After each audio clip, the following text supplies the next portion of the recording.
had a body of an occupant of a crash flying disc, you would definitely autopsy it and try to figure out how its physiology was different than that of humans, how its DNA was different than that of humans. In some pretty advanced investigations, I'm sure. Now, if this was coupled with analysis of test results from live aliens, then you'd really have a very exciting biological study project.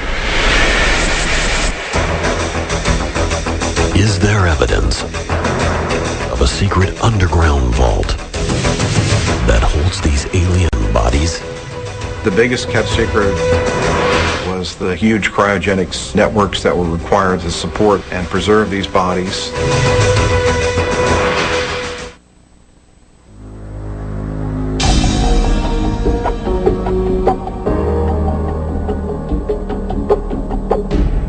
Wright-Patterson Air Force Base is a vast military complex. Officially, it employs 22,000 men and women and is the home of the 88th Air Base Wing, the National Air and Space Intelligence Center, and the Air Force Materiel Command. But since the alleged UFO crash at Roswell, New Mexico in 1947, there have been rumors linking the base to the storage and study of UFO crash remnants, and even alien bodies. The military says none of this is true, but those who've studied it say Wright-Patterson is large enough and secure enough to hold a multitude of secrets.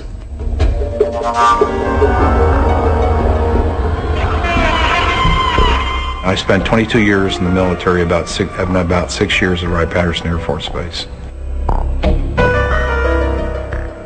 Author and retired Air Force Captain Robert Collins says he was a research analyst for the Foreign Technology Division, the FTD, the unit most commonly linked to UFO studies on the base. His official job was to analyze Soviet technology, but Collins has also spent years researching the link between UFOs and Wright-Patterson. In his book, Exempt from Disclosure, Collins determines the mystery of Hangar 18 may lie in a vast underground infrastructure hidden from the thousands of eyes that frequent the base. The reason you don't want to use hangars and the reason you want to use underground vaults is because you want to keep things under cryogenic temperatures, and you want to keep it cold, and you want to keep it secure. Then the underground vaults would be the ideal place to keep it. Now, we do have a lot of evidence that supports the idea that these vaults were there.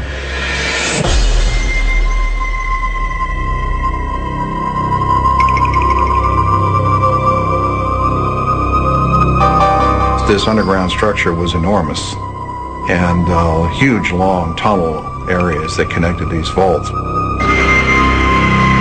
There are about 4 vaults that are about 100 by 100 feet.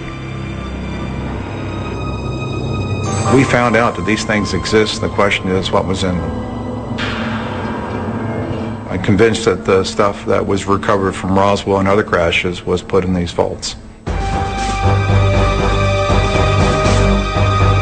UFO researchers have long heard reports of such a network underneath the base. But Collins' work may provide a more specific view of those tunnels, one that helps construct a diagram of what may exist at the base. According to his research, there is a Building 18 complex instead of a Hangar 18. The structure he found that fit the description is the neighboring building, number 23.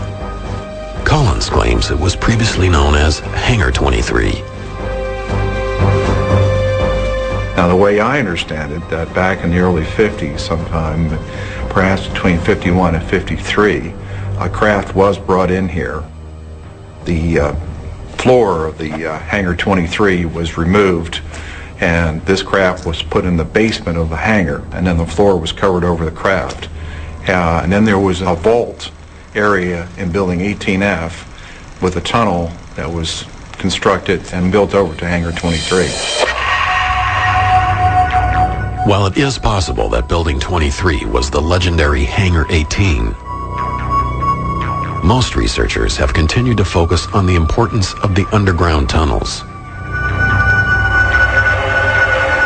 Wright-Patterson Air Force Base is honeycombed with below-ground level facilities. These pits were dug in various configurations and were deep enough to where, if covered over, would have made an ideal remote examination laboratory for somebody trying to examine alien artifacts that had been recovered elsewhere. By interviewing various Air Force personnel who were supposedly granted access to the top-secret underground vault, Collins felt he was able to confirm many of the rumors. The biggest kept secret was the huge cryogenics networks that were required to support and preserve these bodies. And I understand it was quite extensive. There were huge cryogenic storage tubes that these so-called 3'4" or 3'6" aliens were kept in these canisters under cryogenic temperatures. What actually lies beneath Wright-Patterson may be impossible to confirm. The Air Force Base operates under the highest security, keeping access to the base and these vaults secret from almost everyone, even their own. The secrecy goes all the way to the top. It's a question of absolutely the highest level of classification that exists in the United States government as far as I know. A formerly classified memo from mid-July 1947 points to FBI Director J. Edgar Hoover showing immense interest in a retrieved craft and his frustration about being kept out of the loop. We must insist on full access to disc recovery.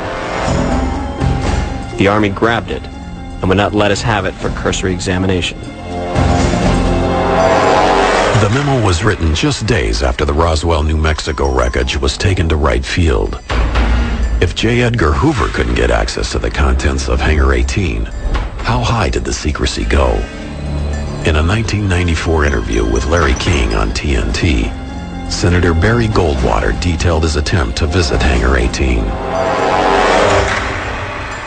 I think at Wright-Patterson, if you could get into certain places, you'd find out what the Air Force and the government does know about UFOs. Reportedly, a spaceship landed. It was all hushed up. I called Curtis LeMay and I said, "General, I know we have a room at Wright-Patterson where you put all the secret stuff. Could I go in there?" Well, I've never heard General LeMay get mad, but he got madder than hell at me, cussed me out and said, "Don't ever ask me that question again." How much was there, we don't know. Whether it was just documents or specimens or pieces, nobody knows. But the story dates back to Goldwater, and I think there's almost no question that it's a very true story. Next, unexplained lights over Wright-Patterson have Dayton on alert. Are they proof that there are UFOs on the base? Two policemen chased it. They felt it was heading for Wright-Patterson Air Force Base.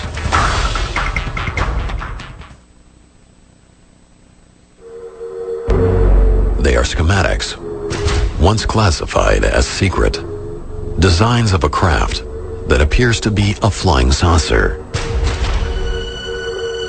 Various unconfirmed stories have emerged of disc-shaped vehicles being developed at Wright-Patterson Air Force Base.